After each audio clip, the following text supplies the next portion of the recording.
तुमच्या गाडीच्या टाकीत पडणारं 1 लिटर इथेनॉल जमिनीतलं 10,000 लिटर पाणी शोषून घेतोय असं तुम्हाला सांगितलं तर खरं वाटेल? पण हे खरं आहे. जगभर गाजावाजा होतोय की इथेनॉल आलं आणि प्रदूषण गेलं. पेट्रोलमध्ये इथेनॉल मिसळून आपण प्रदूषण कमी करण्याचा प्रयत्न तर करतोय, पण इंधनाच्या निर्मितीसाठी निसर्गाला किती मोठी किंमत मोजावी लागते याची आपल्याला तसुबर सुद्धा कल्पना नाहीये. शिवाय फक्त पाणीच नाही, गरिबांना मिळणारं अन्न सुद्धा आता इथेनॉलसाठी वापरलं जात आहे. पण इथेनॉल खरोखरच इको फ्रेंडली आहे का? जर त्यासाठी हजारो लिटर पाणी आणि अन्न खर्च होत असेल तर त्याला आपण शाश्वत म्हणू शकतो का? अन्नासाठी लागणारं पाणी आपण गाड्या चालवण्यासाठी वापरलं तर कितपत योग्य ठरेल? आणि तब्बल 10,000 लिटर पाण्यापासून हे इथेनॉल कसं बनतंय सगळं जाणून घेऊयात आजच्या या व्हिडिओतून. नमस्कार, मी संकल्प पाटील आणि तुम्ही बघताय लगाव बत्ती. भारताला लागणाऱ्या कच्च्या तेलासाठी आपण दुसऱ्या देशांवर अवलंबून आहोत आणि हे अवलंबित्व कमी करण्यासाठी इथेनॉल ब्लेंडिंग म्हणजेच पेट्रोलमध्ये इथेनॉल मिसळणं ही कल्पना सध्या संपूर्ण भारतात राबवली जाते. आता इथेनॉल म्हणजे नक्की काय? तर इथेनॉल हे एक प्रकारचं अल्कोहोल आहे जे शेतीतल्या उरलेल्या कचऱ्यापासून, ऊस किंवा इतर धान्यापासून बनवलं जातं. हे इथेनॉल पेट्रोलमध्ये मिसळल्यामुळे पेट्रोलची बचत होते आणि प्रदूषण सुद्धा कमी होतं. आधी फक्त ऊसाच्या रसापासून इथेनॉल बनवलं जायचं, पण सरकार आता मोठ्या प्रमाणावर तांदळापासून इथेनॉल तयार करते. 2024-25 मध्ये तब्बल 52 लाख टन तांदूळ इथेनॉल बनवण्याच्या कामात वापरला गेला आणि आता हाच तांदूळ 2025-26 पर्यंत 90 लाख टनांवर नेण्याचं सरकारचं ध्येय आहे. म्हणजेच एकूण काय, तर गरीब कुटुंबांना मिळणाऱ्या रेशनमधून एकूण तांदूळांपैकी 10 ते 25% तांदूळ आता थेट इथेनॉल निर्मितीसाठी डिस्टिलरीजला पुरवला जाणार आहे, जेणेकरून इंधन टंचाईवर मात करता येईल. आता हे झालं तांदळाचं, पण ह्या इथेनॉलचा पाण्यावर कसा परिणाम होतो? तर त्याचं असं आहे की 1 किलो तांदूळ उत्पादन घेण्यासाठी तांदळाच्या पिकाला 3,000 ते 5,000 लिटर पाण्याची आवश्यकता असते.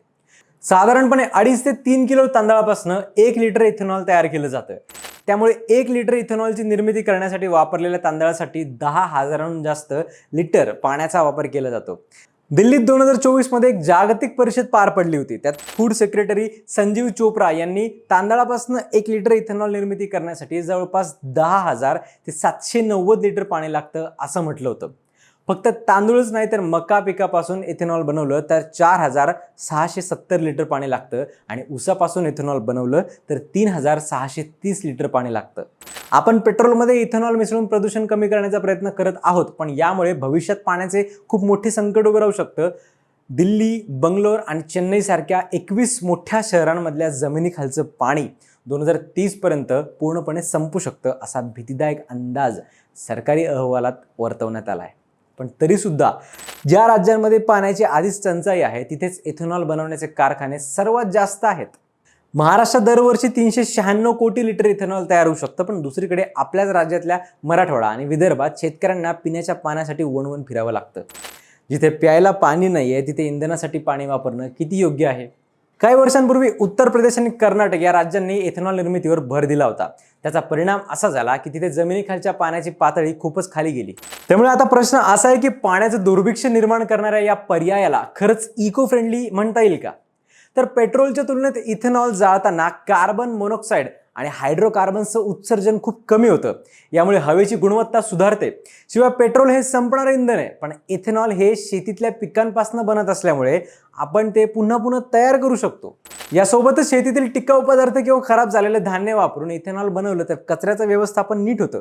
एकूण काय, तर हे इंधन इको फ्रेंडली आहेच, पण पिण्याच्या पाण्याचा वापर करून किंवा रेशनचा चांगला तांदूळ वापरून बनवलेलं इथेनॉल भविष्यात मोठे प्रश्न निर्माण करू शकतं. संपूर्ण भारतात सध्या 5,000 पेक्षा जास्त मोठ्या डिस्टिलरीज कार्यरत आहेत. भारताची एकूण इथेनॉल निर्मिती क्षमता आता 2,000 कोटी लिटरच्या जवळ पोहोचली आहे. इथेनॉल उत्पादनात महाराष्ट्र देशात पहिल्या क्रमांकावर आहे. महाराष्ट्रात सुमारे 200 पेक्षा जास्त साखर कारखान्यांकडे स्वतःचे इथेनॉल प्रकल्प आहेत. नितीन गडकरी, रणजितसिंग नाईक निंबाळकर या 2 नेत्यांचे इथेनॉल प्रोजेक्ट सध्या महाराष्ट्रात सुरू आहेत. थोडक्यात सांगायचं तर महाराष्ट्रात साखर म्हणजे राजकारण आणि इथेनॉल म्हणजे त्या राजकारणाचं नवीन इंधन आहे. सरकारी धोरणं आणि राजकीय इच्छाशक्ती यामुळे हा उद्योग इतक्या वेगाने वाढतोय. पण यामुळे होणारं नुकसान सामान्य जनतेच्याच पदरात पडणार आहे. ग्रीन फ्युएलच्या नावाखाली होणारा हा पाण्याचा खेळ थांबायला हवा की नाही? तुम्हाला काय वाटतं? आपण अन्नापेक्षा आणि पाण्यापेक्षा इंधनाला जास्त महत्त्व देतोय का?